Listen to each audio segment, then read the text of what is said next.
kalau ada orang yang berbuat jahat, terlanjur dia berbuat jahat, maka imbangi dengan kebaikan sebanyak-banyaknya dan tinggalkan kebaikan itu. Tinggalkan kejahatan itu. Buat sebanyak-banyaknya kebaikan. Dengan harapan mudah-mudahan kebaikan inilah yang. Tetapi kalau dibiarkan berlama-lama kejahatan tersebut, maka ada dua akibat yang akan diterima. Yang pertama adalah kenyamanan di dalam kebodohan itu, yang sering terjadi. Kenyamanan di dalam kemaksiatan itu, sehingga membuat hati menjadi nyaman di dalam perbuatan yang keliru. Kenapa orang susah diajak taubat? Karena lama babuak jaik, seolah-olah nyolah familiar dengan kejahatan itu, tidak memba'a saja. Coba lihat sekarang bagaimana rumitnya mengeluarkan orang dari perbuatan riba, bagaimana susahnya menghentikan orang untuk gadai-menggadai. Apa alasannya? Lah sejak dulu mereka. Itu nanti kecekkan dari orang awak. Ingat tak pitua orang awak?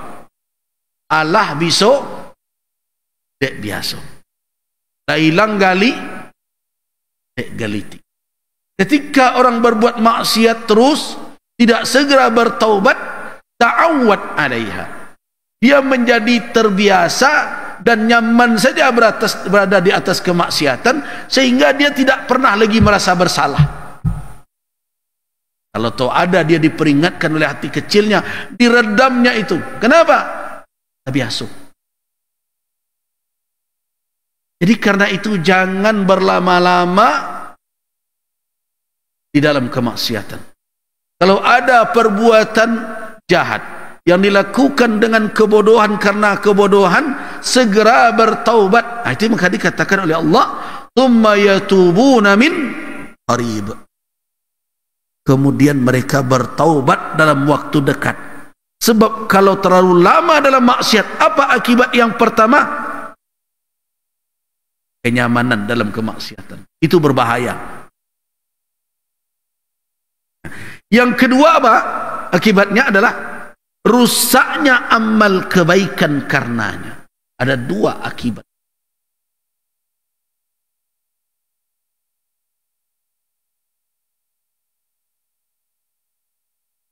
Lagi kita baca, "Tsumma yatubuna min qarib." Kemudian mereka bertaubat min qarib,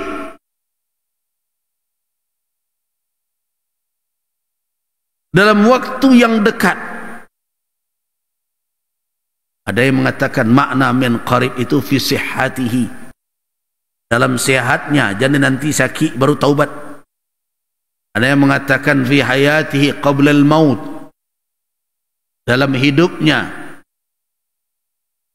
sebelum kematian tiba. Kenapa?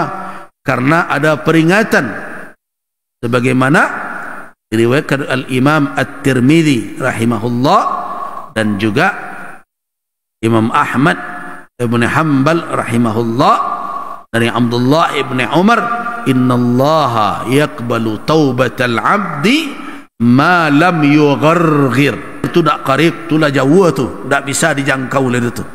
Allah tidak lagi menerima. Jadi makna min qarib adalah dalam waktu yang dekat, di waktin la, dalam waktu yang tidak dia tunda-tunda, dia tangguh-tangguhkan. Lihat Nabi sallallahu alaihi wasallam, "Inni la astaghfirullah," sesungguhnya aku meminta ampun kepada Allah, "fi yaumin wa lailah," dalam siang dan malam, "aksar min 70 marrah," lebih dari 70 kali. Dan beliau sallallahu alaihi wasallam tidak berdosa, ma'sum, terpelihara beliau. Nah, apakah punya alasan kita yang bergelimang dosa untuk bertobat? Sualah. Nah, jadi keliru tu kalau ada orang salah minta maaf nanti hari raya dulu. Jangan dibiasakan benar wak keliru, salah.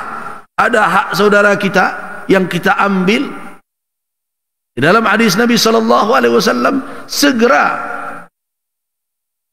man kana, siapa saja yang punya, yang di tangannya ada mazlamah, kezaliman terhadap saudaranya,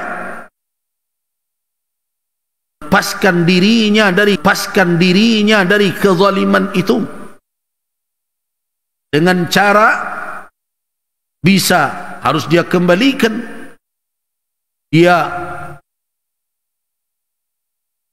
bayar, dia ganti, atau dia minta maaf kepada saudaranya itu. Kapan, kata Nabi? Al-yauma, kata Nabi, hari ini juga segera.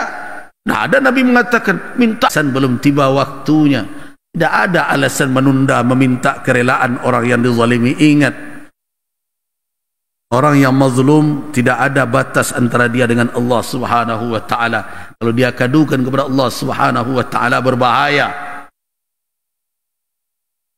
Jadi perhatikan hadis Nabi sallallahu alaihi wasallam dalam kitab Sahih Al-Imam Al-Bukhari rahimahullah dari Abi Hurairah radhiyallahu anhu itu, falyatahallalhu minhul yauma.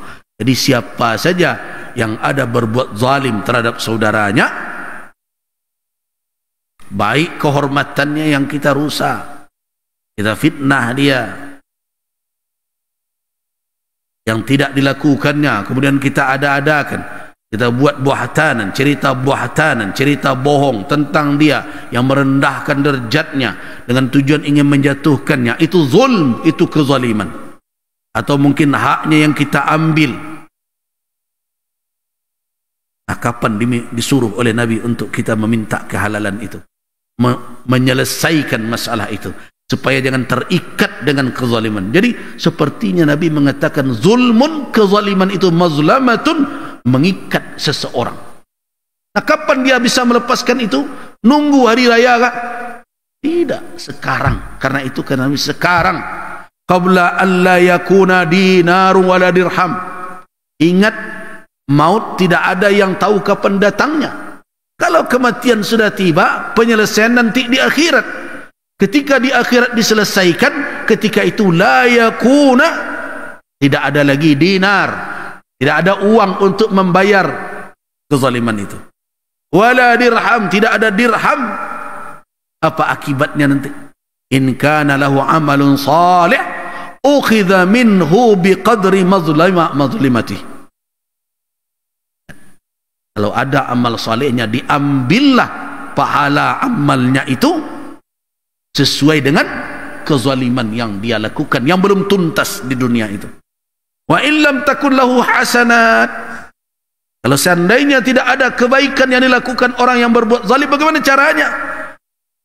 Ukhidha min sayyiati sahibihi, diambillah dosa, kejahatan yang dilakukan oleh orang yang dizalimi, akibatnya dosanya diambil, kemudian fahumila alaih, dibebankan kepadanya. Nah, mau menunda juga lagi. Jadi makna fayatubu min qarib, thumma yatubuna min qarib, kemudian mereka orang-orang yang berbuat kejahatan karena kebodohan tadi segera bertaubat, segera, min qarib, dalam waktu yang dekat, tidak menunda lagi. Nah, orang-orang seperti itulah faulaika yatubullah alaihim, orang itulah yang diberikan taubat oleh Allah Subhanahu wa taala. Jadi orang yang sebaiknya dalam waktu dekat, paling maksimal ya sebelum nafas berada di tenggorokan, sebagaimana hadis tadi, Allah yaghfiru lil 'abdi ma lam yugharghir. Allah yaqbalu taubatal 'abdi, Allah menerima taubat hamba selama belum yugharghir, sebelum gharghara, sebelum menggoro angoknya kecil orang, sebelum sakratul maut tiba. Nah, itulah makna min qarib. Ada makna min qarib dalam secepat mungkin, ada makna min qarib adalah sebelum sakit membawa kematian. Makna min qarib paling akhir adalah sebelum sakaratul maut tiba. Mana yang mau dipilih? Pilih sesegera mungkin atau nanti sakaratul maut bila ketiba sakaratul maut? Memang ada catatannya, ada WA-nya sampai kawak. Kalau model itu aman tu, kalau lagi tiba kawak surang-surang, oh minggu mungko gua, ya tidak ada. Karena itu lebih baik difahami min qarib itu sesegera mungkin, jangan ditunda.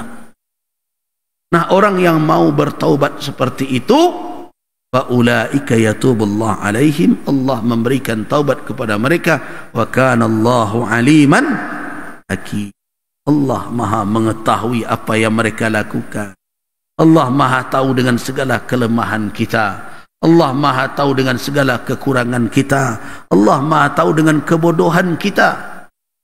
Dan banyak kebodohan yang kita lakukan. Yang baik tak di kerajaan, yang salah dan dikakuk, kan bodoh namanya. Nak membawa manfaat tak di kerajaan, nak membawa mudarat, ketujuh mana dia awak. Kan kebodohan namanya. Alim, Allah tahu kamu itu terlanjur, kamu itu lupa, kamu itu begini, kamu begini. Godaan tidak kamu hadapi dengan kekuatan iman. Allah maha tahu. Tapi selama kamu menyadari itu, kamu bertaubat kepada Allah, Allah hakim, Allah mengetahui, maha bijaksana. Karena itu walaupun dosamu sampai ananas sama, sampai ke awan sekalipun, Allah akan terima taubat kamu. Dan itu. Nah, kemudian kita lanjutkan. Walaisatit taubat, dan taubat tidaklah artinya di sisi Allah. Nah, ini jawaban, ini adalah qarib. Jadi itu makna min qarib itu ada beberapa tafsiran. Ada yang menafsirkan sesegera mungkin. Tidak patut taubat itu ditunda. Kenapa? Karena kita tidak tahu kapan kematian akan datang. Ada yang bermakna manfaatkanlah kesehatan ini selagi sehat, kan mati. Karena kalau sudah sakit, kita tidak mampu lagi memperbaiki perbuatan keliru yang lalu.